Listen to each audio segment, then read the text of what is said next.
Akala mo pagod ka lang? Pero paano kung ang katawan mo ay nagbibigay na pala ng senyales na kailangan nito ng tulong?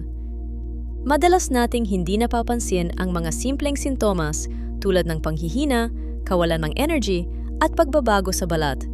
At ang nakakagulat, may mga halamang nasa paligid lang natin na matagal nang ginagamit bilang suporta sa kalusugan. Bago ka gumastos sa mamahaling detox products, panoorin muna ito. Ang atay ang isa sa pinakamahalagang organ natin. Sila ang nagtatanggal ng toxin sa dugo.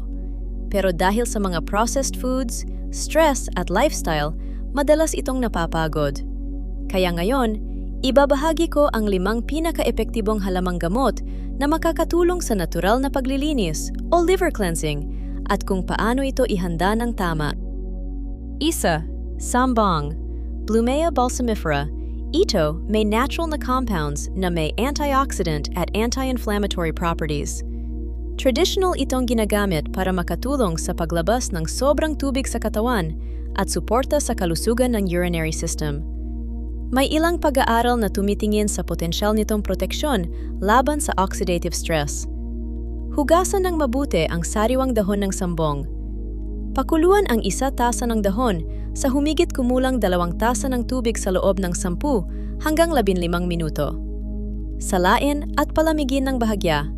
Inumin bilang herbal tea nang naayon sa tamang dami.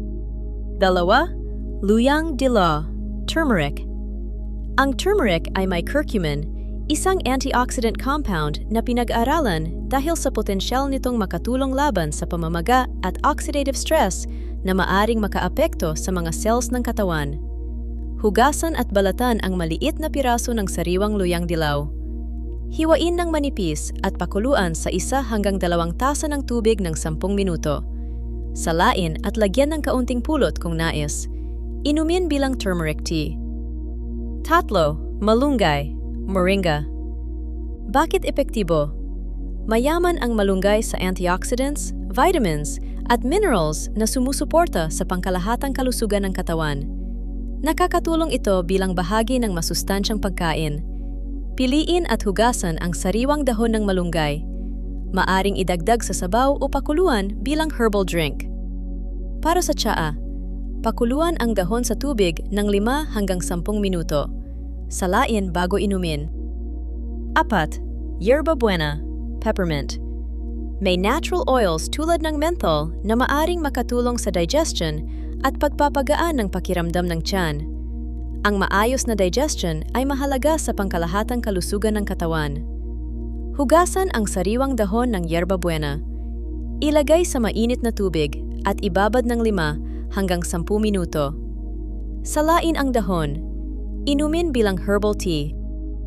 5. Tsang gubat, Eracia microphylla. Bakit epektibo? Tradisyonal itong ginagamit sa Pilipinas bilang halamang gamot dahil sa taglay nitong antioxidant compounds. Ginagamit din ito bilang suporta sa digestive health. Hugasan ang mga dahon ng tsang gubat. Pakuluan ang dahon sa tubig ng 10 hanggang 15 minuto. Salain bago inumin. Inumin ng katamtaman bilang bahagi ng healthy lifestyle. At-try nyo na ba ang alinman sa 5 halamang gamot na ito para sa inyong atay? Ay comment ninyo kung ano ang inyong karanasan. Baka makatulong kayo sa ibang nakakapanood nito.